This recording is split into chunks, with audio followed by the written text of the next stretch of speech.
Aujourd'hui, j'ai l'honneur d'annoncer une nouvelle série. On va commencer aujourd'hui et le prochain deux dimanches après. C'est sur l'économie du ciel. C'est super ces enseignements et je sais que tout le monde a hâte. Qu'est-ce que c'est que j'ai amené?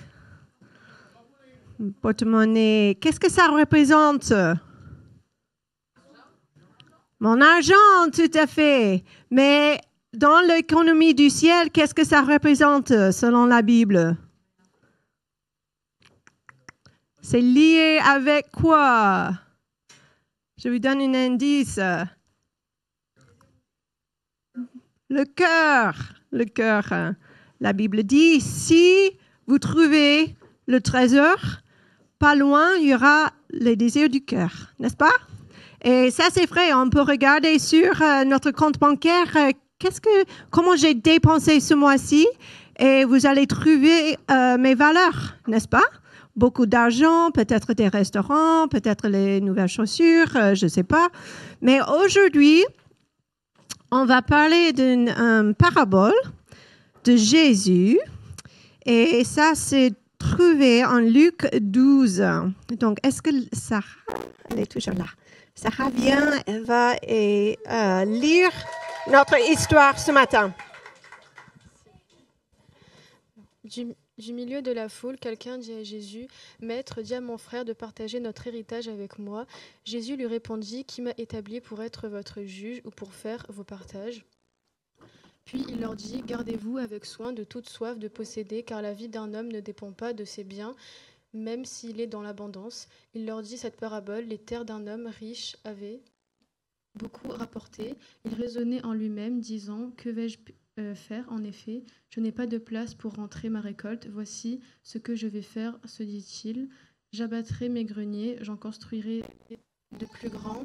J'y amasserai toute ma récolte et tous mes biens, et je dirai à mon âme, tu as beaucoup de biens et réserve pour de nombreuses années. Repose-toi, mange, bois et réjouis-toi. » Mais Dieu lui dit, « Homme dépourvu de bon sens, cette nuit même ton âme sera redemandée, et ce que tu as préparé pour qui cela serait-il? Voilà quelle est la situation de ceux qui amassent des trésors pour lui-même et qui n'est pas riche pour Dieu. »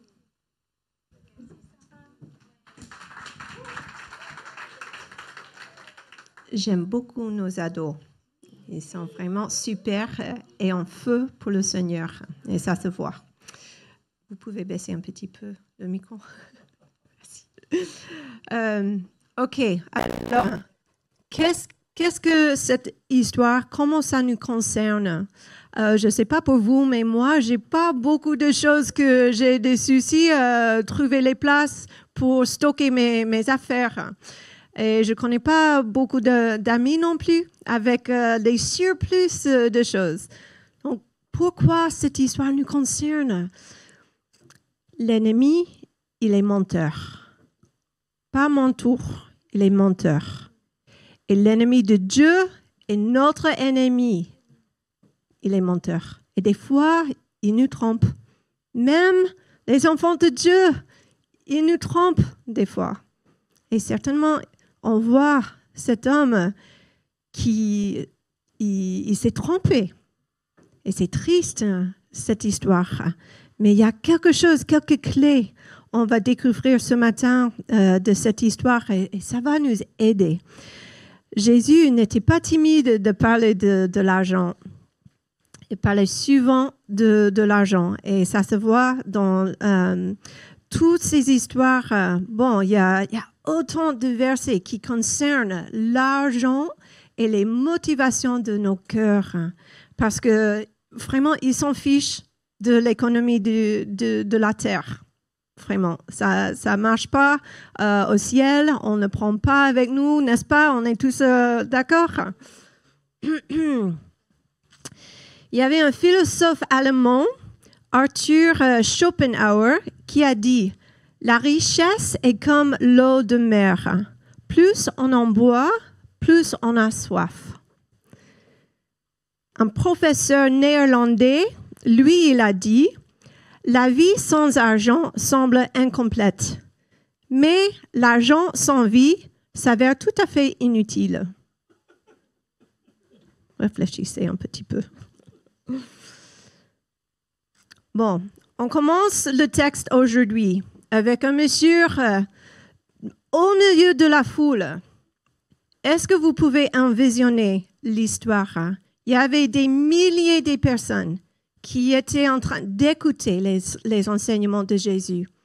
Et un monsieur, il s'approche et il a dit, « Maître, dis à mon frère de partager notre héritage avec moi. » Ça me semble innocent. Il était respectueux. À mon avis, il n'y avait rien sur cette phrase-là. Jésus, il est coquin, Jésus. Lui, il a répondu, « Qui m'a établi pour être votre juge ou pour faire vos partages? »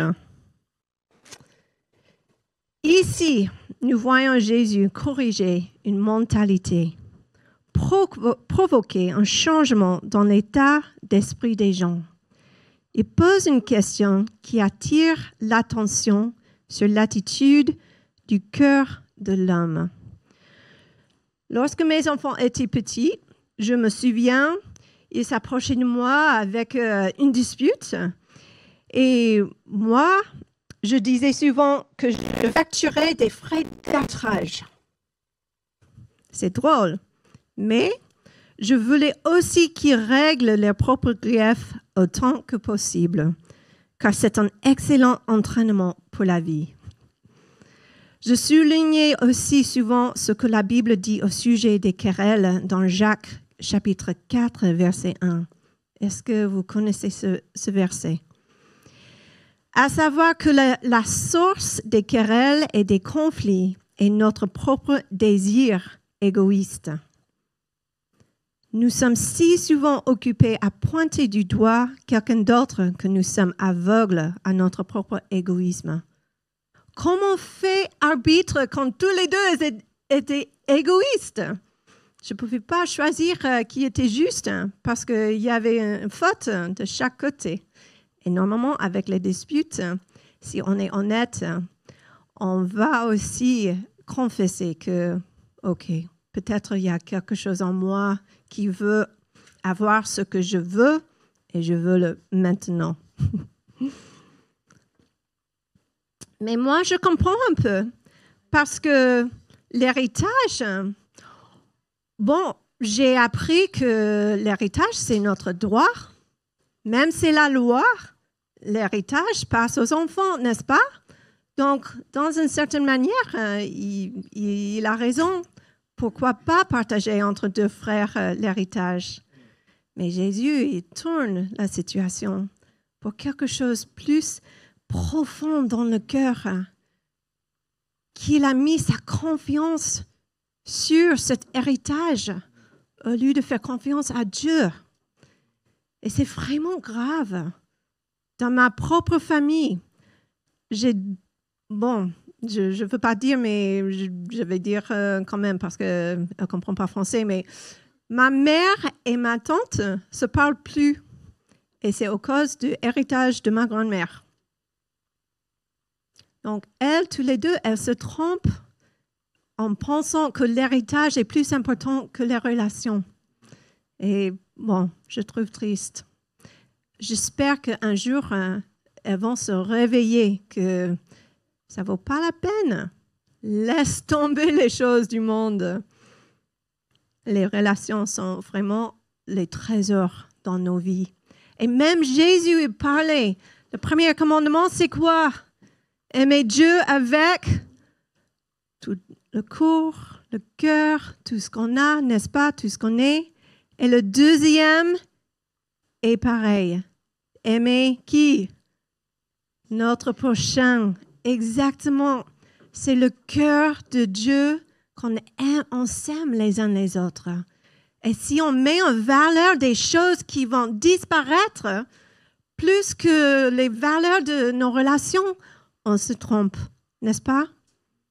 Dieu, il va toujours pourvoir. Donc Jésus rapproche ce jeune homme et il répond, « Qui m'a établi pour être votre juge? » On continue. Et là, il commence de parler de l'avidité. Oh là là. Et il dit en verset 15, « Gardez avec soin de toute soif de posséder, car la vie d'un homme ne dépend pas de ses biens, même s'il est dans l'abondance. » Et c'est vraiment vrai. Il y a toutes les formes d'avidité dans le monde. Jésus dit manifestement à l'homme qui se sent justifié de demander l'héritage familial qu'il est cupide. Cela va à l'encontre de l'opinion publique et même de la loi dans certains pays, parce que nous considérons l'héritage comme un droit.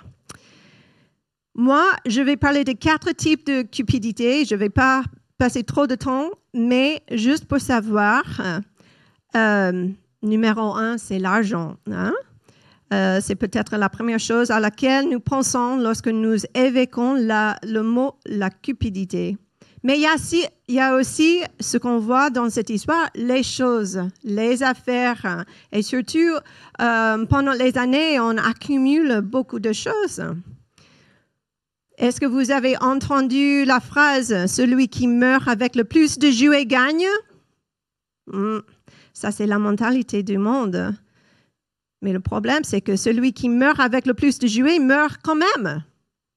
Il ne prend pas ses jouets. Moi, j'ai compté ce matin combien de chaussures j'ai dans le placard. Alors, on va jouer. Combien vous pensez? Voilà, là. J'ai le micro. J'ai compté. OK. Tout d'abord, je veux dire que j'ai regardé et la femme américaine moyenne, elle a plus que moi. Donc, je me sens un peu justifiée. Mais j'ai compté 36 paires de chaussures. Quand même, Christy Bash, qu'est-ce que tu penses? Pourquoi pas débarrasser un petit peu, n'est-ce pas? On aime les chaussures. Et on ne sait jamais s'il y aura une occasion pour ces talons, même si je ne les porte pas tous les jours, n'est-ce pas? Je me souviens quand les enfants étaient petits aussi, une autre histoire. On vivait dans une maison de 120 mètres carrés. Et moi, j'ai dit, Seigneur, cette maison est trop petite. On est nombreux avec 4 enfants. Oui, normalement, une famille est bien dans une maison de 120 mètres carrés. Mais avec 4 enfants, je me sentais un peu étouffée. Et il y avait un moment, il y avait une équipe de jeunesse en mission qui passait la nuit chez nous. On les a mis les matelas partout dans le salon. Et le matin, j'étais dans la salle de bain. On avait une seule salle de bain. Et j'étais là, j'ai brossé mes dents. Je n'avais pas fermé la porte entièrement. Et entrait un homme avec sa trousse. Et lui, il dit bonjour. Et il commence à brosser ses dents à côté de moi. Il y avait 2 leviers. Je dis, mais Seigneur, je ne peux plus. Je veux une grande maison avec au moins 2 salles de bain. Et donc, je boudais. Pendant 3 mois, je dis, c'est vraiment, Seigneur, je peux plus. Et le Seigneur, un jour, les enfants, ils sont partis à l'école. Moi, j'étais là dans la prière avec le Seigneur et j'ai entendu le Seigneur. Il me dit, Christy, tu vas bien. La famille, elle va bien aussi. Il faut juste faire quelques petits changements. Débarrasse les choses. Vide les placards. Vous avez trop d'affaires. OK, Seigneur. C'était un petit tape sur les fesses. J'ai dit, OK, bon, le Seigneur me corrige, donc je vais faire les choses nécessaires. Donc, j'ai pris les sacs de poubelle. J'ai commencé petit à petit, surtout quand les enfants étaient à l'école. Est-ce que vous pouvez imaginer avec les enfants, « Oh, maman, ça c'est nécessaire, j'ai besoin de ça. » Et surtout, j'ai fermé les sacs de poubelle et les jetés avant qu'ils soient rentrés. Mais ça a pris quelques semaines de faire tout ça. Mais après, j'ai dit, « Wow, je peux respirer. » Il y a l'impression qu'on a plus d'espace. Et j'ai pensé, comment j'ai jamais pensé avant? Et 3 ans de plus, on restait dans cette maison et on était bien. On était bien. Des fois, le Seigneur, il est là pour nous corriger les pensées qui ne sont pas sages, qui ne sont pas correctes, peut-être. C'est intéressant que Jésus, il parle de cette histoire. Hein. Il parle d'un homme qui avait beaucoup de choses et il dit en verset 17, il raisonnait en lui-même en disant, que vais-je faire? En effet, je n'ai pas de place pour rentrer ma récolte. Donc, il commence à avoir des idées comment résoudre son problème. Bon, c'est pas un mauvais problème, c'est un bon problème. Mais il raisonnait en lui-même. Est-ce que vous avez jamais raisonné en vous-même sans inviter le Seigneur de rentrer dans la conversation? Moi, je suis coupable aussi. Je commence à avoir les idées. Oui, ça c'est super, j'aime cette idée. Ou même, qu'est-ce qui s'est passé avec ces personnes? Qu'est-ce qu'ils ont fait? Et je commence à avoir les pensées que peut-être le Seigneur veut corriger. Ou peut-être il veut allumer les désirs égoïstes de ma part. Oh là là. Surtout la nuit, quand je me couche. Ça, c'est le moment quand je suis le plus vulnérable de raisonner en moi-même. Qu'est-ce qui se passe? Je me couche. Normalement, je ne suis pas douée comme mon mari. Lui, il se couche et tout d'un coup, il dort. Moi, je n'ai pas ce don. Ça va me prendre un peu de temps pour le cerveau de se calmer, éteindre. Donc, pendant ce petit moment, peut-être 15 minutes jusqu'à 30 minutes, je réfléchis, je pense, je juge peut-être la journée et tout. Si j'invite pas le Seigneur de rentrer dans la conversation, ça peut finir par voler la paix. Ça peut finir par voler même le sommeil avec les angoisses, les soucis, toutes les choses qui peut-être peuvent se passer avec une bonne imagination, n'est-ce pas? Mais le Seigneur, il veut rentrer dans cette conversation pour confronter, pour corriger, pour investir la sagesse du ciel, son amour pour nous et surtout la paix. Donc, il y a l'argent, il y a les choses, les affaires. Il y a aussi la gloire, peut-être le désir d'être vu, connu ou influent au public. Ça, c'est une forme d'avidité. Et quatrième, il y a aussi le plaisir, le désir de satisfaire ses désirs charnels maintenant, tout de suite, parce qu'on ne veut pas attendre. Dans l'Église, on doit vraiment être conscient de l'avidité secrète. Parce que nous, on sait que ces choses existent, mais on met un tampon de notre mot. On justifie, comme le monsieur qui a dit, « Seigneur, demande à mon frère de partager entre nous l'héritage. » Il avait tort, même s'il avait raison. Est-ce que vous voyez ça? En tant qu'enfant de Dieu, le Seigneur veut toujours nous élever aux pensées du ciel et pas rester dans les pensées du monde.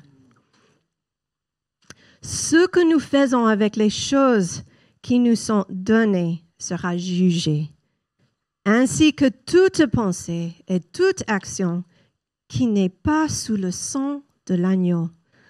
La Bible dit que nous sommes les intendants de ces choses. Malheureusement, au lieu de voir des gens qui possèdent les choses, nous voyons des choses qui possèdent des gens. On va parler de ce mot « intendance ». J'ai mis la définition, si on peut mettre « oui ». Voilà, parce que le mot « intendance », ce n'est pas un mot qu'on utilise tous les jours dans le quotidien, mais la Bible parle de l'intendance. Donc, qu'est-ce que c'est? c'est la gérance financière, ensemble des activités de gestion, d'économie et de budget de quelqu'un ou d'un groupe. Le nom aussi donné jusqu'en 1983 au service chargé de l'administration générale de l'armée de terre et de la satisfaction de certains de ses besoins matériels. Et le mot, le mot intendant, ça veut dire responsable, steward, régisseur, personne chargée d'administrer les affaires, le patrimoine d'une collectivité ou d'un particulier. Le Seigneur nous appelle les intendants. Il ne nous appelle pas les propriétaires. Si je pense que je suis le propriétaire de ma compte bancaire, je vais faire les échecs. Je vais me tromper. Je vais avoir aussi des soucis parce que Dieu, ce qu'il veut faire, il veut transférer ce que j'ai, les affaires de mon intendance. Il veut transférer du royaume de la terre au royaume du ciel. OK? Il ne veut pas que nos affaires, toutes les choses qu'on gère restent dans cette économie. C'est cassé, c'est brisé et c'est maudit aussi. Mais si on fait confiance au Seigneur et si on met tous nos affaires, on les soumet à lui, à la Seigneurie de Jésus-Christ, il va bénir les choses qu'on gère. Récemment, j'ai entendu un homme qui prêchait l'Évangile et ce qu'il a dit, c'était tellement beau. Il a dit, on a d'habitude de dire que j'ai invité Jésus dans mon cœur. Le problème, c'est que c'est mon cœur et normalement, quand on pense comme ça, on pense que, c'est moi qui gère mon cœur. C'est moi le maître de mon cœur. C'est comme on invite les amis dans la maison. Qui gère la soirée? Est-ce que c'est les invités ou c'est la personne qui les invite? C'est la personne qui vit là, n'est-ce pas? C'est eux le maître de cette maison. Et il a dit, et c'est vrai, la Bible dit que Jésus, par le Saint-Esprit, il vient dans nos cœurs. Mais si on change un petit peu et on dit l'opposé de ça, on dit, Jésus, je veux rentrer dans ton cœur et je soumets à toi parce que tu es mon maître et moi, je suis l'invité. Ça change notre attitude et ça change notre comportement. On va vivre dans la crainte de Dieu parce que c'est lui le maître, plus moi. N'est-ce pas?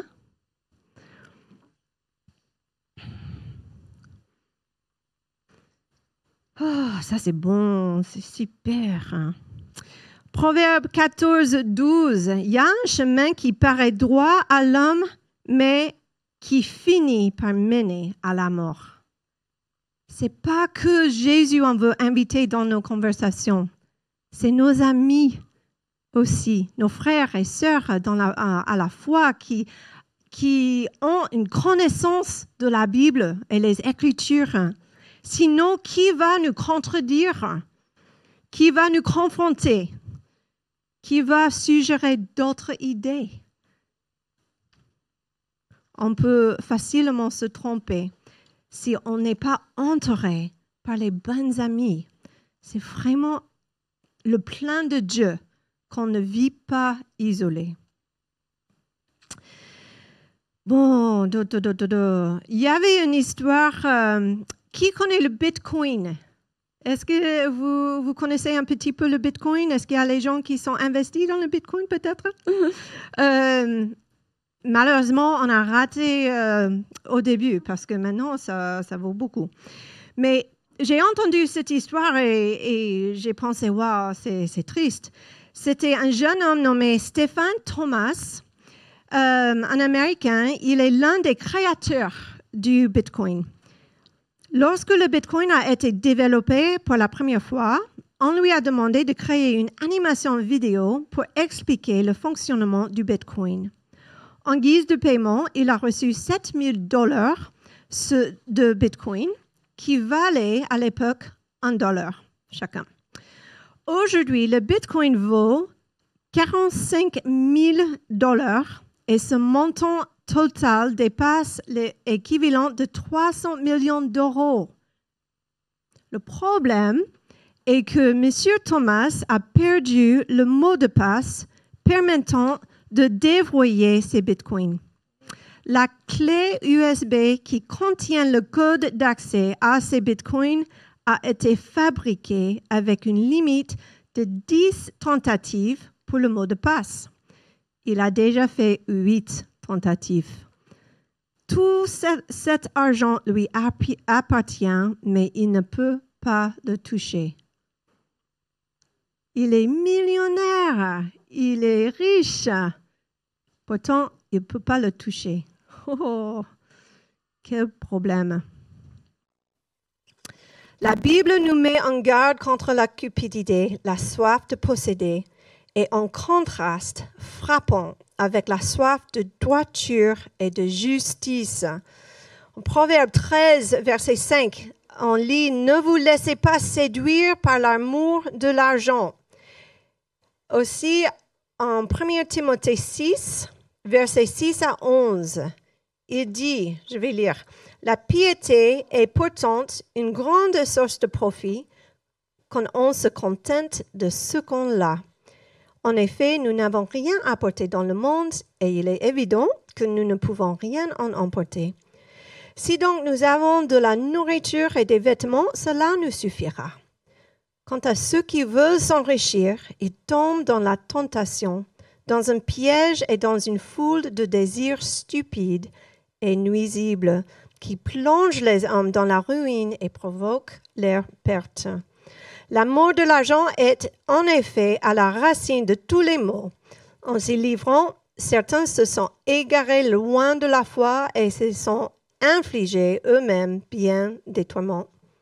Quant à toi, homme de Dieu, fuis ces choses et recherche la justice, la piété, la foi, l'amour, la persévérance et la douceur. Amen. Comment échapper cette mentalité? Comment fuir l'avidité? En Philippiens chapitre 2, il dit de ne rien faire par ambition égoïste ou par vaine prétention, mais en toute humilité, de considérer les autres comme meilleurs que vous-même. Donc, je vais poser quelques questions. C'est juste pour vous de réfléchir, d'évaluer où vous êtes ce matin. Donc, la première question, si est de savoir pour qui vous vivez. Si votre réponse est Jésus, ma question suivante est de savoir comment vous vous situez sur une échelle de 1 à 10 en ce qui concerne l'amour de votre prochain, comme vous-même. Dans vos relations, quel est votre programme et quelle est votre motivation? Pensez-vous constamment à vos propres besoins ou aux besoins des autres? Dans vos conversations, écoutez-vous vraiment l'autre personne ou pensez-vous à ce que vous allez dire ensuite? Moi, je suis coupable, c'est certain. C'est certain quand on pense aux autres, les besoins des autres, il y aura moins d'égoïsme dans nos cœurs. Et on ne sera pas loin du cœur du Père non plus. Parce que lui, il a mis son esprit en nous pour être ses mains et ses pieds sur la terre. Il veut agir au travers de nous. Il veut nous bénir pour être une bénédiction. C'est ce qu'il a dit à Abraham. Et ça, c'est notre appel aussi, d'être une bénédiction n'importe où on va. L'autre jour, j'ai fait mes courses au petit magasin supermarché dans notre quartier. il y avait un monsieur juste à l'entrée. Il a dit, Madame, est-ce que vous avez quelques pièces? Et moi, j'ai dit, bon, j'ai pas de pièces, mais si vous voulez, je peux acheter quelques courses pour vous. Et il m'a dit, bon, OK, le poulet, la sauce, du riz. Et j'ai dit, OK. Et je me suis dit, mais est-ce qu'il est SDF? Il a une cuisine ou je savais pas. J'ai dit, je sais pas. Et dans ma tête, j'ai pensé, il veut un poulet rôti déjà cuit. Et en fait, j'ai dit, je sais pas s'ils ont des poulets rôtis. Et il a dit, ah non, le poulet. Venez, moi, je vous accompagne. Donc, il est entré avec moi et on a fait les courses ensemble. Il a choisi ce qu'il voulait. Et après, on est parti et il m'a dit, Madame, vous savez, l'autre jour, normalement, je suis là et j'ai une guitare et je joue ma guitare, mais quelqu'un m'a volé ma guitare. Et il m'a montré sa main et sa main, c'était complètement saignée et griffée et tout. Et j'ai dit, oh, ça, je voulais pleurer. J'ai mis la main sur son épaule. J'ai dit, Monsieur, sois béni. J'espère que le Seigneur pourvoit pour tous vos besoins.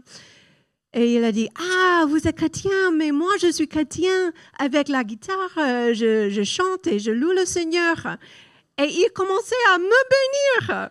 Et wow, j'étais vraiment émue par ça. Parce qu'il avait d'attitude d'être pauvre, en fait. Il était joyeux et il avait quelques besoins qui étaient des réels besoins. Bon, on va finir avec ce verset. En Hébreux 13, 5 et 6. Il dit, « Ne vous livrez pas à l'amour de l'argent. Contentez-vous de ce que vous avez. » Car Dieu lui-même a dit, je ne te délaisserai point et je ne t'abandonnerai point. C'est donc avec assurance que nous pouvons dire, le Seigneur est mon aide, je ne craindrai rien. Est-ce qu'on peut lire ça ensemble, le Seigneur est mon aide? Le Seigneur est mon aide, je ne craindrai rien. Amen. Amen. Levez-vous, je vais vous bénir. Seigneur, merci pour ta présence tout d'abord dans nos vies, Seigneur. Merci même quand tu nous corriges, Seigneur, parce que c'est la preuve que nous sommes tes enfants. Seigneur, merci pour ton douceur. Quand les autres jugent l'apparence, Seigneur, tu vois nos cœurs, nos efforts.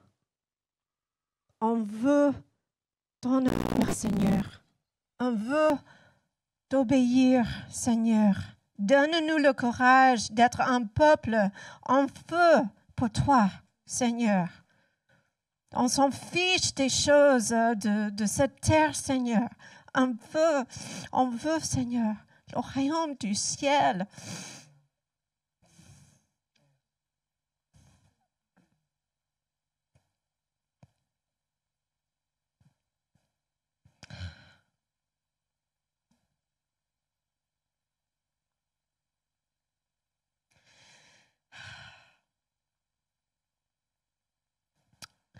Brise nos cœurs, Seigneur. On veut des âmes. On veut des âmes. Sauver en feu pour toi. Ça, c'est notre héritage. Merci, Père. Merci, Père. Commence avec nous. Fais ce que tu veux dans nos vies, Seigneur. Fais ta volonté. Vide nos placards. Même si tu dois vider nos comptes bancaires. Tout appartient à toi. On est les intendants. Et tu es le maître. Fais ce que tu veux, Seigneur. Au nom de Jésus. Amen.